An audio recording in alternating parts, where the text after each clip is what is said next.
తెలంగాణలో నూతన విద్యా సంవత్సరం దగ్గర పడుతున్న వేళ నిజంగానే తెలంగాణలో ఉన్నటువంటి ప్రైవేటు స్కూళ్ళ యాజమాన్యాలకు రేవంత్ నిజంగా షాక్ ఇవ్వబోతున్నారంటే కనుక ఖచ్చితంగా వాళ్ళ యొక్క విచ్చలవిడి దోపిడీకి ఫీజుల దోపిడీకి చెక్ పెట్టేలాగా ఒక కఠినమైనటువంటి ఒక చట్టాన్ని తీసుకొచ్చే విధంగా ఆయన ముందుకు వెళ్తున్నారు. ఖచ్చితంగా ఈ క్రమంలోనే మంత్రివర్గ ఉపసంఘం కూడా ఏర్పాటు చేశారు. అలాగే దుద్దిల్లి శ్రీధరబాబు, అలాగే సీతక్క, అలాగే పొన్నం, వీళ్ళ ముగ్గురి ఆధ్వర్యంలో కూడా ఇక్కడ మంత్రివర్గ ఉపసంఘం కూడా ఏర్పాటు చేయడం జరిగింది. ఈ క్రమంలో అనేక దఫాలుగా ఈ మంత్రివర్గ ఉపసంఘం అధికారులతోటి సమీక్ష సమావేశాలు జరిపి ఏ విధంగా చట్టాన్ని తెర మీదకి తీసుకురావాలి, ఏ విధంగా ఎందుకంటే గతంలోనే విద్యాశాఖ కమిషన్ కొన్ని మార్పులు చేర్పులతో ఈ ఫీజు రెగ్యులరేషన్ చట్టాన్ని 2025 తీసుకొస్తే అది హైకోర్టుకి వెళ్ళినటువంటి పరిస్థితి, కొంచెం జాప్యం కూడా జరుగుతోంది. సో ఇటువంటి పరిస్థితుల్లో ఇటువంటి కరెక్ట్ కాదు. ఖచ్చితంగా ఒక కఠినమైన చట్టాన్ని తీసుకొస్తేనే ఖచ్చితంగా ఈ తెలంగాణలో ఉన్నటువంటి ప్రైవేటు స్కూల్ యొక్క యాజమాన్యాల ఫీజుల దోపిడీకి అడ్డుకట్టు వేయచ్చు అనేది సీఎం రేవంత్ సర్కార్ భావనగా తెలుస్తోంది. వాస్తవానికి బడ్జెట్ సమావేశాల్లోనే ఈ బిల్లుని తెచ్చే అవకాశం కూడా లేకపోలేదనేది చాలామంది అభిప్రాయం వ్యక్తం చేస్తున్నారు. గత జీవోలు, కోర్టు కేసులను క్షుణ్ణంగా పరిశీలిస్తున్నారు. ప్రస్తుతం వినియోగదారుల ధరల సూచిక ఆధారంగా ఫీజులు కూడా ఉండబోతున్నాయని కూడా తెలుస్తోంది. వాస్తవానికి 2017లో ఈ ఫీజుల నియంత్రణ చట్టాన్ని మధ్యప్రదేశ్, గుజరాత్ రాష్ట్ర ప్రభుత్వాలు 2017లోనే తీసుకొచ్చాయి. ఆ రాష్ట్రంలో ఉన్నటువంటి ప్రైవేటు స్కూళ్ళ యాజమాన్యాల దోపిడీకి ఆ రెండు రాష్ట్రాల ప్రభుత్వాలు కూడా 2017లో చెక్ పెట్టినటువంటి సందర్భాన్ని ఈ విధంగా గుర్తు చేసుకోవాల్సిన పరిస్థితి కూడా కనిపిస్తోంది. రాష్ట్రంలో అంటే తెలంగాణలో 11,454 ప్రైవేట్ అలాగే కార్పొరేట్ స్కూళ్ళు ఉన్నాయి. ప్రైవేటు, కార్పొరేట్ స్కూల్లో 34.83 లక్షల మంది విద్యార్థులు చదువుకుంటున్నారు.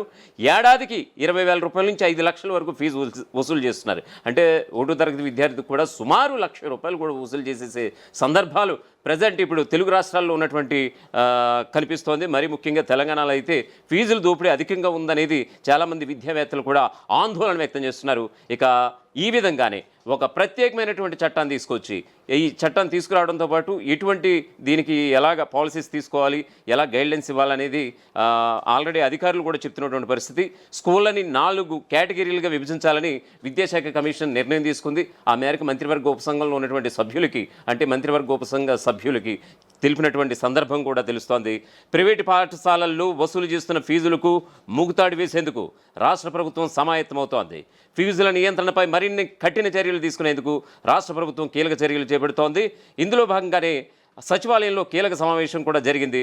రాష్ట్రంలో ప్రైవేటు స్కూళ్ల ఫీజుల నియంత్రణ విద్యా హక్కు చట్టం కింద పేద విద్యార్థులకు 25% సీట్ల కేటాయింపుపై మంత్రివర్గ ఉపసంఘం చర్చించబోతోంది. మంత్రివర్గ ఉపసంఘ చైర్మన్ శ్రీధరబాబు నేతృత్వంలో ఫీజుల నియంత్రణపై కూలంకషంగా ఈ చర్చ అయితే జరిగిందని కూడా సమాచారం.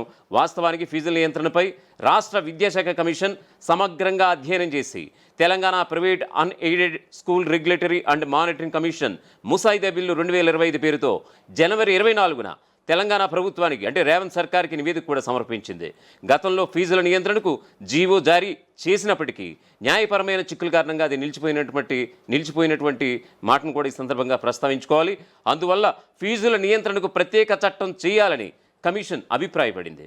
కొత్త విద్యా సంవత్సరం ప్రారంభం కానున్న నేపథ్యంలో ఈ సమావేశంలోనే ఫీజుల నియంత్రణపై లోతుగా చర్చించబోతున్నట్లుగా తెలుస్తోంది.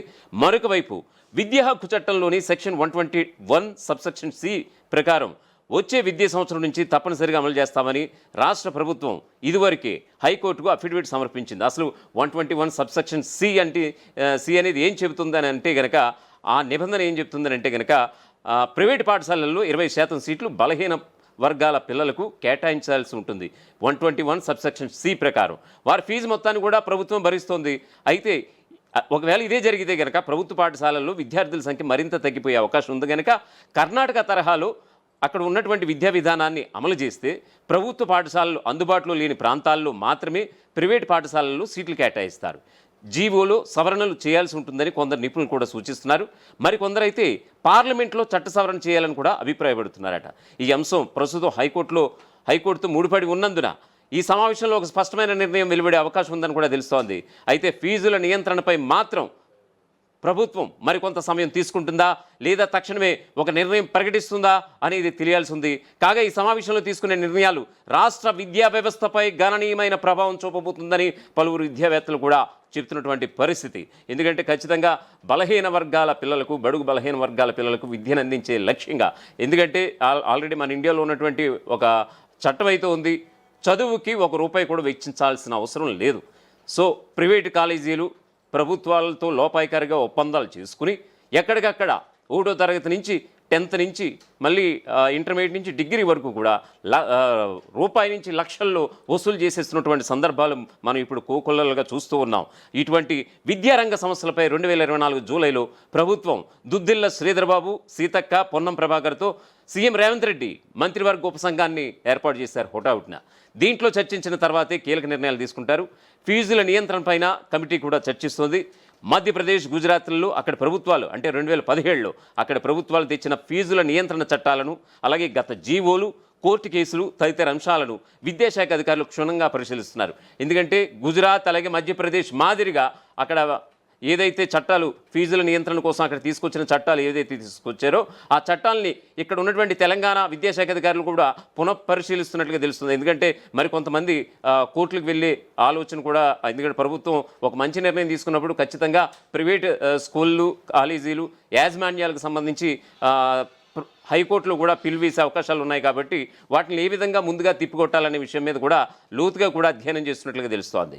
1994 జనవరి 1న జారీ చేసిన జీవో 1లో ఒక్కో విద్యార్థికి ఎంత విస్తీర్ణం ఉండాలో నిర్ణయించారు. వాస్తవానికి చెప్పాలంటే కనుక నోవేడేస్ స్కూల్స్ కానీ ఇటువంటి కాలేజీలు కానీ చాలా ఇరుకైనటువంటి ప్రదేశాల్లో కట్టేయడం, ఎక్కడికక్కడ కనీసం ఊపిరి తీసుకోకుండా ఉన్నటువంటి సందర్భాలు కూడా చూస్తూ ఉన్నాం. కానీ ఒక విద్యార్థికి ఇంకో విద్యార్థికి ఫ్రీ స్పేస్ అనేది ఉండాలి, ఆట విడుపు కోసం కొంచెం గ్రౌండ్ ఉండాలి. ఇవన్నీ ఉంటే అటువంటి స్కూల్స్కి అంటే అటువంటి నిర్దిష్టమైనటువంటి ఏదైతే ఈ కొన్ని ఉంటాయో అవన్నీ పాటిస్తున్నటువంటి స్కూల్స్కి అయితే కొంచెం మినహాయింపు కూడా ఇచ్చే అవకాశాలు కూడా లేకపోలేదన్నది చాలామంది చెప్తున్నారు. విదేశాల్లో యూనివర్సిటీలు సైతం కొద్దిపాటి స్థలంలోనే ఉంటున్నాయి, కాకుంటే బహుళ అంతస్తుల భవనాల్లో నిర్వహిస్తుంటారు. అందువల్ల వివిధ సౌకర్యాలు, పాటించే నాణ్యత ప్రమాణాలను చూసి ఫీజులను నిర్ణయిస్తారని ఒక అధికారి తెలిపారు అని ఒక వార్త అయితే మనకు అందుతుంది. పాఠశాలకున్న స్థల విస్తీర్ణాన్ని మాత్రమే పరిగణలోకి తీసుకోబోరని అధికారులు కూడా చెప్తున్నారు. ఒక పాఠశాలకు ఉన్నటువంటి విస్తీర్ణాన్ని బట్టి వాళ్ళ యొక్క ఫీజులు ఈ విధంగా ఉండాలి, ఆ విధంగా ఉండాలని వెంటనే డిసైడ్ చేసేయడం కూడా విద్యాశాఖ అధికారులు కొంతమంది చెప్తున్నారు. కాకపోతే కొన్ని మార్పులతో ప్రభుత్వానికి త్వరలోనే నివేదిక అందించబోతున్నట్లుగా కూడా ప్రస్తుతం సమాచారం అందుతోంది. గతంలో రుసుముల నియంత్రణపై జీవో జారీ చేసిన న్యాయపరమైన సమస్యలతో ఆ ప్రక్రియ ఆగిపోయిందని, అందువల్ల నియంత్రణకు చట్టం చేయాలని విద్యాశాఖ అధికారులు అంటున్నారు. చట్టం చేయాలంటే అసెంబ్లీలో బిల్లు పెట్టాల్సి ఉంటుంది. దీన్ని ఎప్పుడు ప్రవేశపెడతారనే దానిపై మంత్రివర్గ ఉపసంఘంలో చర్చించిన అనంతరం స్పష్టత రావచ్చని కూడా చెబుతున్నారు. మరోవైపు ఆల్రెడీ సమ్మర్ హాలిడేస్ కొనసాగుతున్నాయి.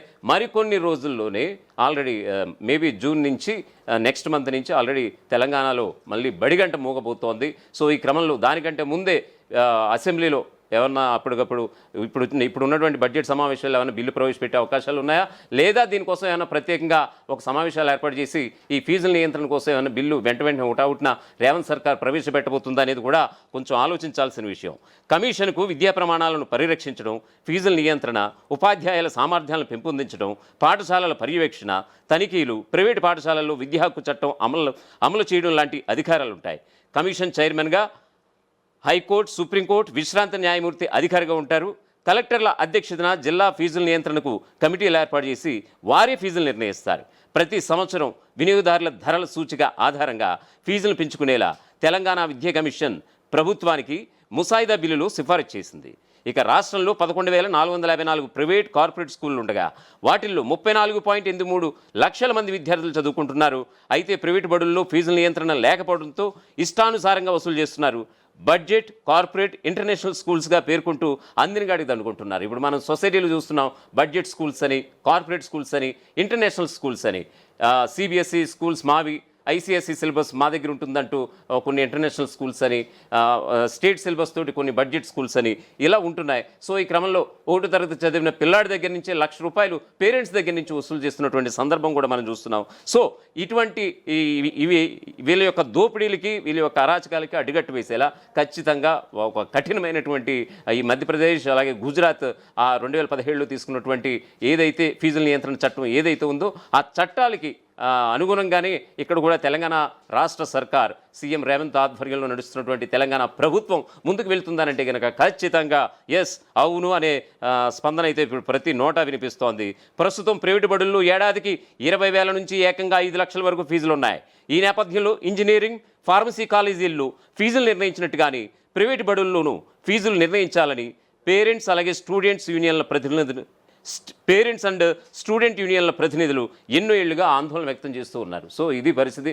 ఈ వాదన, ఈ ఆందోళన ఇప్పటిది కాదు, గడిచిన ఎప్పుడైతే ప్రైవేట్ స్కూల్స్ యాజమాన్యాలు సొసైటీలు వచ్చి, ఎందుకంటే ఎప్పుడైతే రూపాయి నుంచి లక్షల రూపాయలు దండుకునే పరిస్థితి దాపురించిందో డే 1 నుంచి కూడా, ఆనాటి నుంచి కూడా, ఎందుకంటే పేరెంట్స్ యొక్క ఆర్థిక పరిస్థితిని కూడా దృష్టిలో పెట్టుకుని వెళ్ళాలి ప్రైవేట్ కాలేజీలు కూడా. కానీ అవేమీ లేవు, అందిన కాడికి దోచుకుంటున్నాయి. నాణ్యత ప్రమాణాలు ఎక్కడ కూడా పాటించడం లేదనే విమర్శలు కూడా వ్యక్తమవుతున్నాయి. సో ఈ క్రమంలో ఈ వాదన, ఈ ఆందోళన ఇప్పటిది కాదు, విద్యార్థి సంఘాలు కావచ్చు, పిల్లల తల్లిదండ్రులు కావచ్చు, ఎన్నో ఏళ్ళుగా ఇటువంటి దీనిపైన వాళ్ళు గట్టిగా వినిపిస్తున్నటువంటి పరిస్థితి వాళ్ళ వాదనని. సో ఈ క్రమంలో చూద్దాం, ఈ వచ్చే విద్యా సంవత్సరం ఎంతో లేదు, మేబీ నెక్స్ట్ మంత్ నుంచి స్కూల్స్ బడిగంట మోగబోతోంది. మళ్ళీ పిల్లలు బడిబాట పట్టబోతున్నారు. స్కూల్ ఫీజులని, ఈ ఫీజులని మళ్ళీ పేరెంట్స్కి ఇదో పెద్ద తలనొప్పిగా ఉండేటువంటి టైంలో నిజంగా రేవంత్ సర్కార్ నిజంగా ఫీజుల నియంత్రణపై చట్టం తీసుకుని వాళ్ళని ఎత్తిన పాలు పోస్తుందా, పేరెంట్స్ని ఎత్తిన పాలు పోస్తుందా?